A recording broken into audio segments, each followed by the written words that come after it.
Welcome out there once again to my program. Always a pleasure to be here. I have as a guest someone who is running for the City Council. Now, as you know, this is election year. Don't forget, we had a special election, but that was not election year. This year is election year for the school committee, City Council, and for the mayor's office. Once again, these are the regular elections. And people need to pay attention to what the City Council is doing, and school committee, and also to candidates that are running for those positions. Now we have, you know, the perennial complaints about, well, the council doesn't do this or the school committee doesn't do that, but you have an opportunity to vote, but you have to pay attention to who's running and try to pick the best qualified. So, here we are, and I have a candidate, someone who's running, who's already announced, matter of fact, last week on my program. Josh, how are you doing? I'm doing good. Thanks for having me on again. It's always a privilege to be on with you. And your last name is? Fonte. Fonte. F-O-N-T-E. Okay, and how do you pronounce it? Fonte. Fonte. Fonte. All right, because I think people got a little confused in regards to your. That's an unusual name, isn't it? Yeah, it's Portuguese. It's Fonte. So my last name should be Fountain if you translate it. Oh, is that right? But they came up with Fonte, so I'm stuck with it. Okay. All right. Well, anyway, running for city council. Let's start from the beginning. Yep. Why did you make a decision to run for city council? Well, last time I was on your show, we talked about a movement that I was able to be a part of, and changing the city for the better, I believe. Are we talking about recall? Yeah, we're talking about the recall movement. You were one of the recallers, so to speak? I wouldn't consider myself a recaller. You know, just was you an agitator in the background? Nah, I guess so. But you know, my name was on an affidavit, and so were other names as well. I truly believe it was a group effort. You know, we just needed 12 names to get it going, and it was a group effort to make a better change for the city of Fall River, which I think hopefully we'll see it now with this new administration trying to fix a lot of the mumbo jumbo that happened on the 6th floor for the last 5 years. So, well, the new mayor only won by about 30% of the vote. Yeah.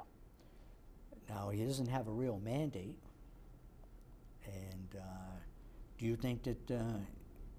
When you say changes, do you think there will be quick changes under this new administration?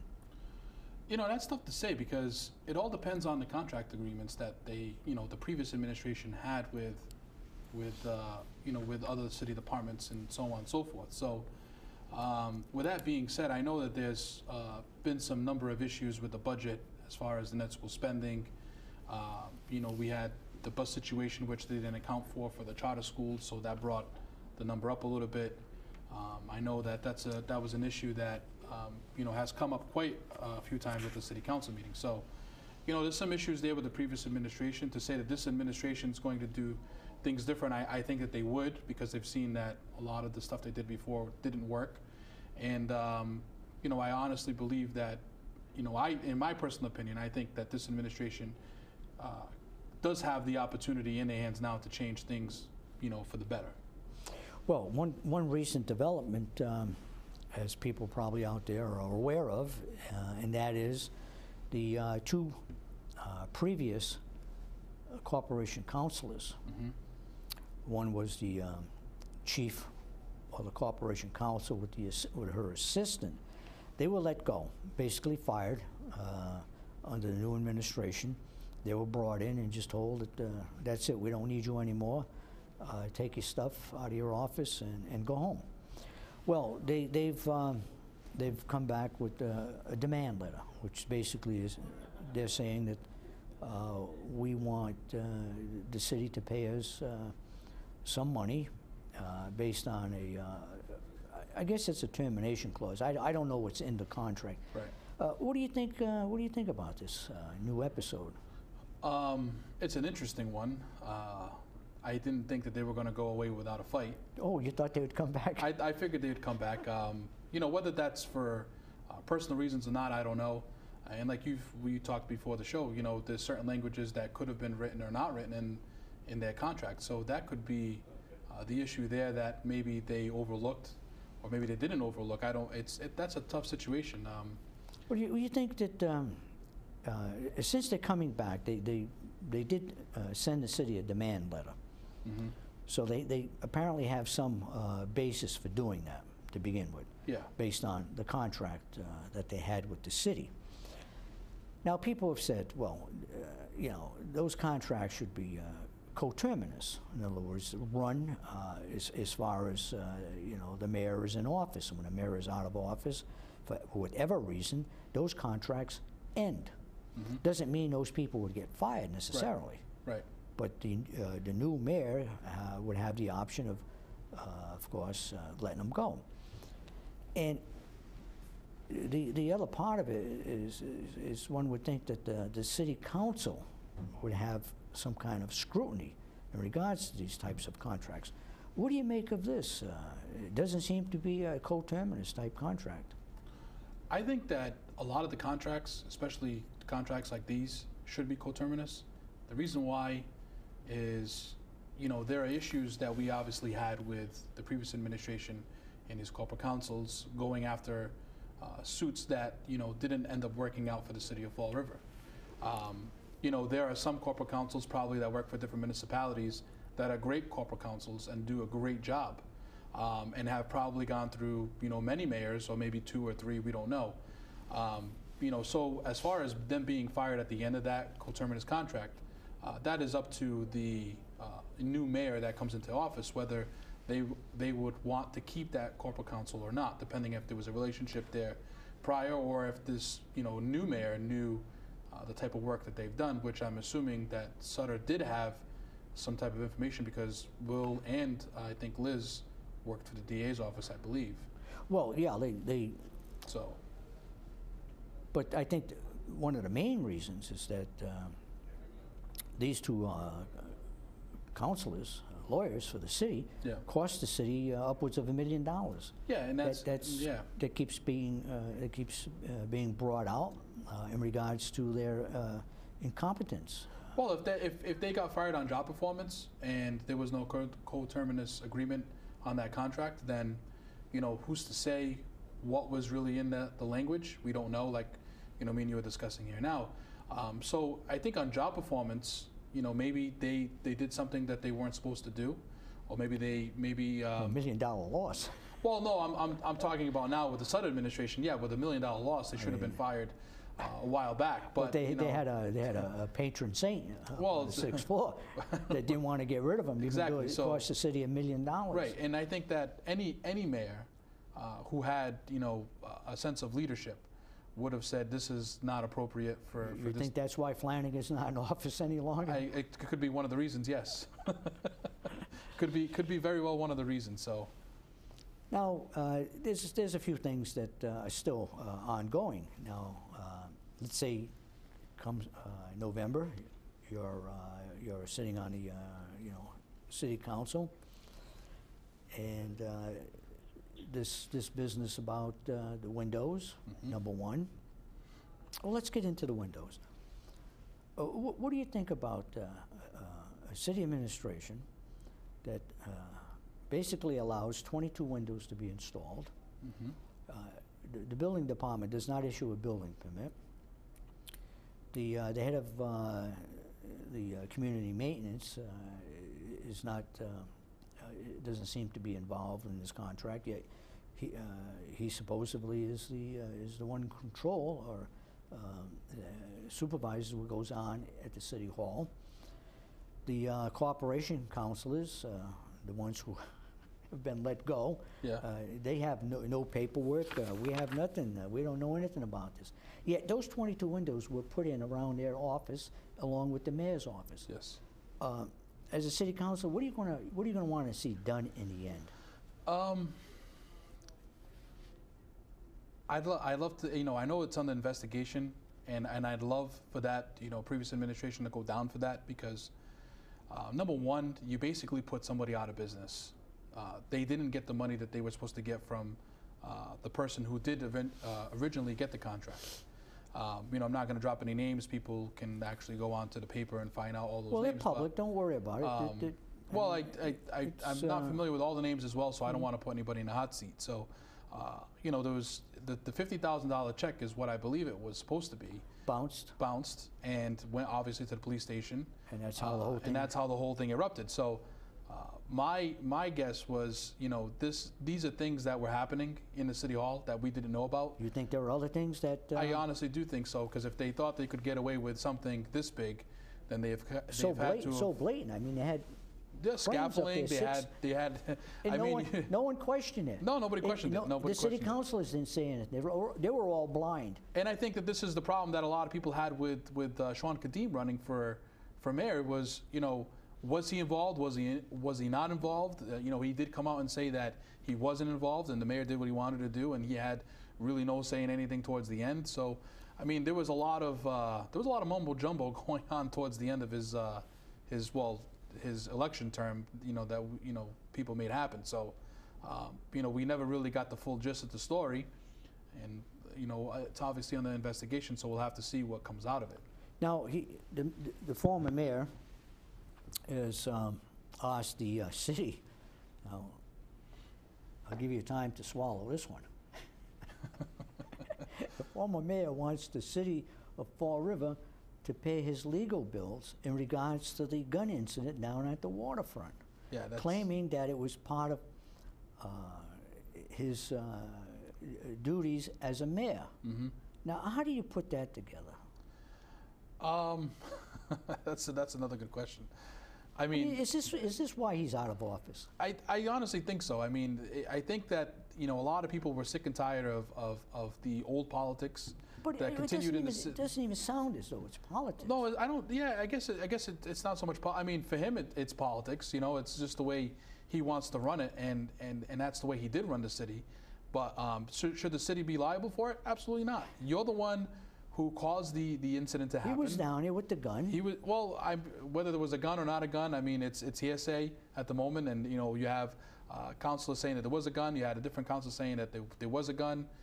You know, I'm talking about two separate councilors, and then all of a sudden now the story changed, where only one councilor, who was the one that filed the suit against the mayor, is the one that said there was a gun, and the other one now says that there wasn't, and he didn't see one. So it's like, it's a back and forth situation. So, I mean, you caused the incident.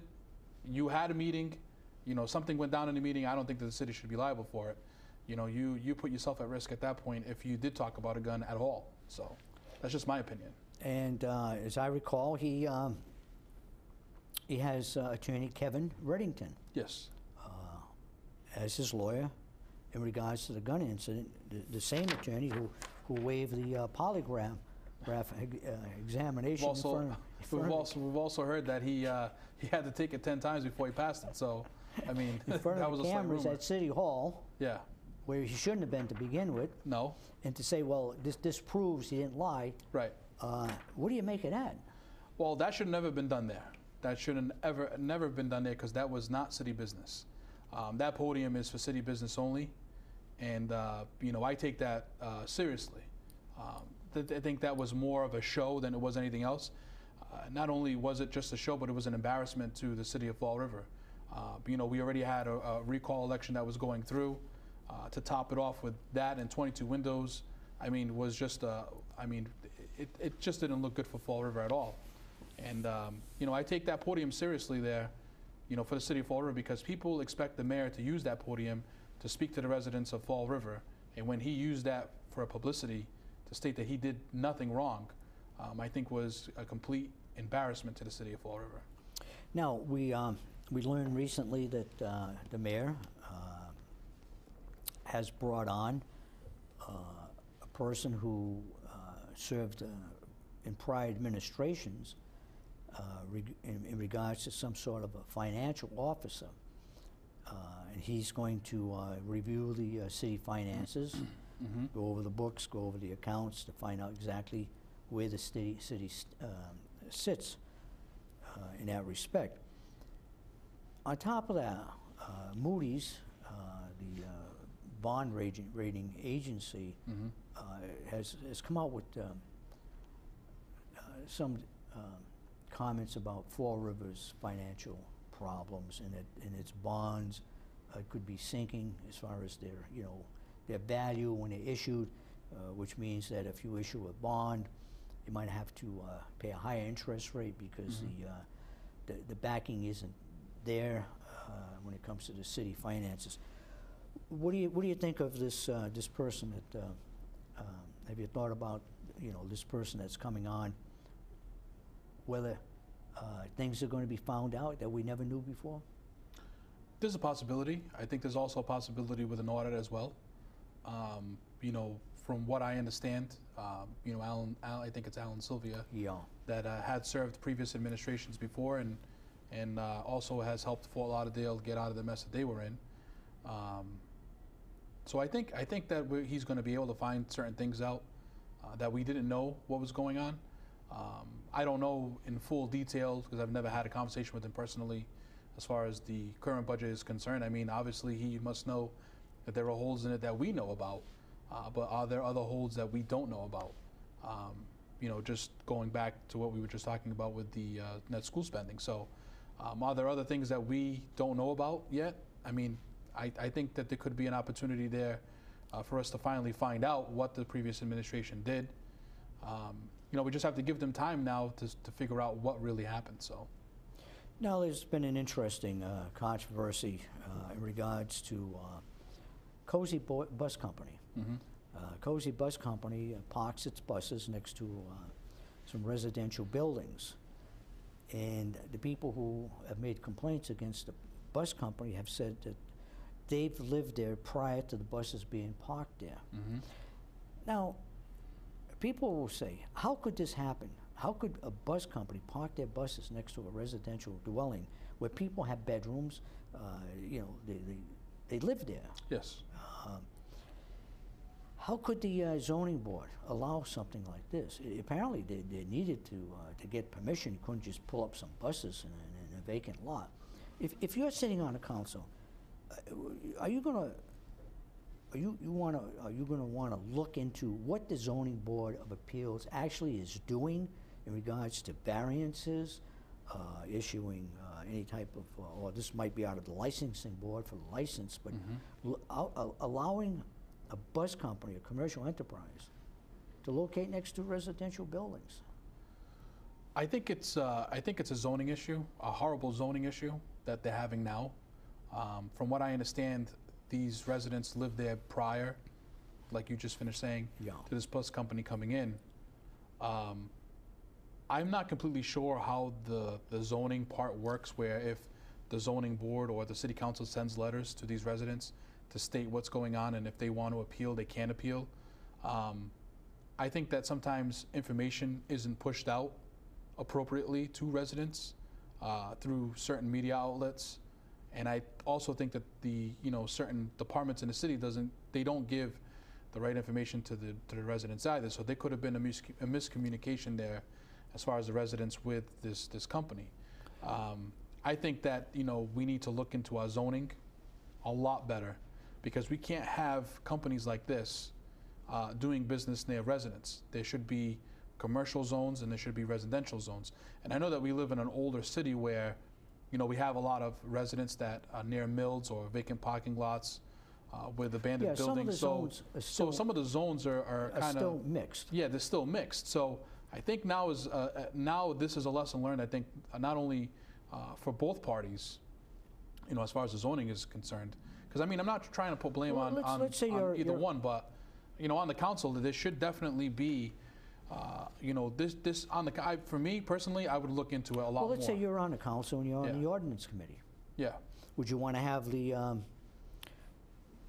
bus company come in maybe and talk to you about this? The homeowners that live there in that area come in and talk to the subcommittee, and even ask someone from the zoning board of appeals. Yeah. That sat during this process, whatever the process happened to be. Would you like to have them come in? Well, yeah, I'd like to see the person who approved it. I'd like to have the board there who approved it, because they initially would be able to tell me why they did it. So there had to be a reason. And now, obviously, there are issues where the residents are complaining about, fumes, noise, et cetera. I mean, it's just a bad situation for them. They bought their homes there hoping that, there was going to be a peaceful neighborhood as they sought it to be, and now it's not peaceful because they're dealing with this issue, Monday through Friday and possibly on the weekends. I've yet to look more into the story. It's just time, with all the things that are happening with the snowstorms and so on and so forth. It's been a time sensitive situation for me. So, Yeah. but I followed the story a little bit, on the council, on that committee, and I feel bad for the neighbors, but I also feel for the company as well. So, is it a zoning issue? By far, absolutely a zoning issue. And should the ordinance committee try to help them, both parties, the best way that they can? Yeah, because now this is a problem that I don't think anybody foresaw happening. So now this is a lesson learned, I think, for everybody in the picture. Now we have the yearly story about the railroad. Mm-hmm. And no one can hear the choo-choo yet. Yep. But, they say it's coming. They say someday it's going to be in Fall River. Fall River had a railroad station, and the trains did come to Fall River at one time. Just like Fall River had an airport. At one time as well, yeah. And they decided to close the airport. Mm-hmm. It was Eddie Lambert who closed the airport. We had the trivia question. Yeah. I mean, it's like Fall River wants to be isolated. Right. Shut the railroad down, close the airport. But, there are some forces out there that really want to see the railroad eventually come here to Fall River. Okay, let's say the railroad does eventually get to Fall River. What do you think that might do for Fall River? Well, it'll make it a lot easier to get to Boston if you don't have a vehicle or a reliable vehicle per se. I think that, bringing a railroad like that. But you're not going to get to Boston in an hour. No. Because there's going to be stops. Right, there's going to be stops along the way. But, it might be attractive to people in Boston who may just, they're at that red line where, it is very, very expensive to live in Boston. And if they move to Fall River where it's a little bit cheaper to buy a home, I think that Fall River could be an attraction point for. And work in Boston? And work in Boston, so that could be a 2-hour trek up to Boston. It could be a 2-hour trek in return because right. It's not an express train. No. But I mean, that could be an opportunity, but there also could be, obviously the opportunities to visit Boston to visit Fall River. I mean, we do have to make our waterfront, I think, a lot better. I think we have the opportunity to do that. I also believe that, we have an opportunity in Fall River too, to create economic opportunity for not only the residents but outside residents as well. And I think that railroad station could definitely be an attractive point to Fall River, and we wouldn't be so isolated now with not having an airport or a train station. So, and I think that once it gets here, if it does ever get here, which, people say it's going to get here, it's not going to get here, it's, you get a 50-50 on this, and, they've been talking about this for how long, 10, 12 years now, so. I mean, probably 20 and it hasn't years. showed up? I mean, it just hasn't shown up. Well, you can't even hear it. Yeah. Well, it's. And we had a train that used to go to Newport. So, these things have seemed that they have hurt Fall River. Right. The transportation is very important, yet the transportation systems, railroad, airplanes, yes, have been taken away from us. Okay, so we have the waterfront, and that's another thing that's always talked about. And you hear the same old rhetoric. Well, something should be done at the waterfront. We need to improve the waterfront. But there are no ideas that really come out, except there's one idea which seems to make sense, and that's that. What do they call that? Short sea shipping. Mm-hmm. What do you think of if you know anything about that? I don't know much about the short sea shipping. I've heard that it could work for Fall River, and it may not work for Fall River. It all depends on, I think it's the way how they map certain, depending on how busy it would get, how they would map boats coming in and out, and the safety reasons, and I mean that's all. You're talking about a whole different animal versus just building up a waterfront you know, maybe getting developers to come in and put, you know, storefronts or build restaurants or, you know, offices, you know, that could possibly be on the waterfront.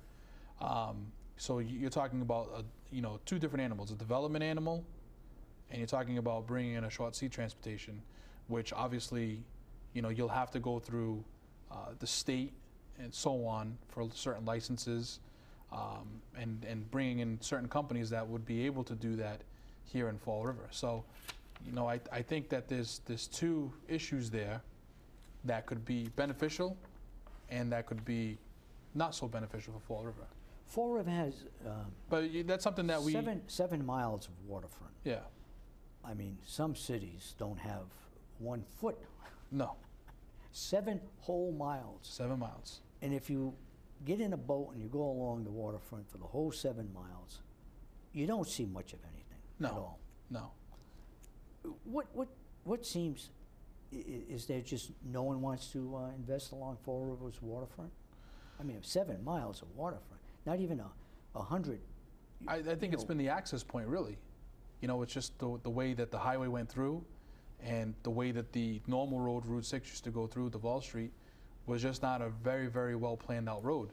Now that, you know, they've been able to take it all down and redo the road, I think it's an opportunity where now you can, you know, widen the path a little bit and maybe, you know, widen the land that's there, that wasn't there, that now is there. And, you know, we just have to the city itself, I mean, the city can't do anything about bringing in developers. That's up to the mayor's office and the redevelopment authority.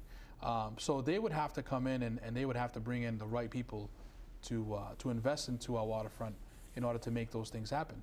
I mean, you look at places like Newport, you know, Portland, Maine. I've been to Portland, Maine. They have a beautiful waterfront there as well. Bristol, Rhode Island. Bristol, Rhode Island.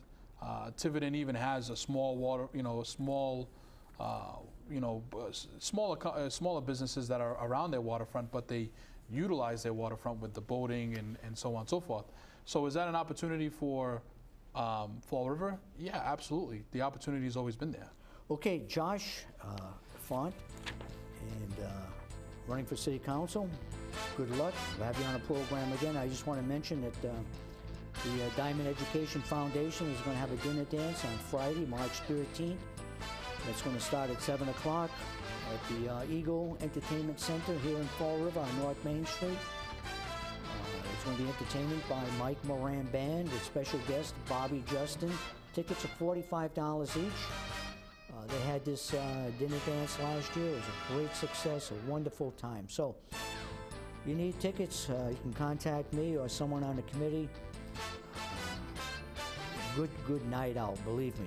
So, okay, we'll have you back on, that's for sure. And out there, thank you for watching, and I hope you enjoyed the program.